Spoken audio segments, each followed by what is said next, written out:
In this video, I'm going to show you how to start a new year in GnuCash. Starting a new year in GnuCash is best done by actually creating a new file for the new year, okay? So you want to go to File, top left, and from here, hover over Export, and export account tree to CSV.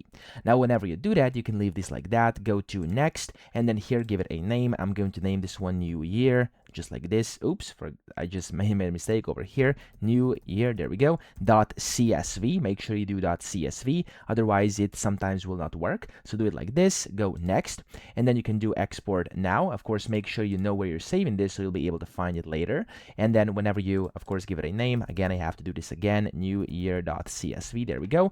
Again, downloads folder, okay with me, click on next, and then where it says export now, click on apply, and it's gonna get exported. Now, whenever you do that, then you have to import this file into a new file and enter the opening balances, okay? So I'm gonna go to File, New File, I'm gonna continue without saving, and then from here, I'm actually going to do Next, and then I'm going to basically import these in. So I'm actually gonna leave this out. I'm gonna go to File, and then I'm going to do import, and I'm going to do accounts from CSV, and I'm going to just find this one, so newyear.csv, click on next, and then from here, as you can see, by default, this should already be working like it is.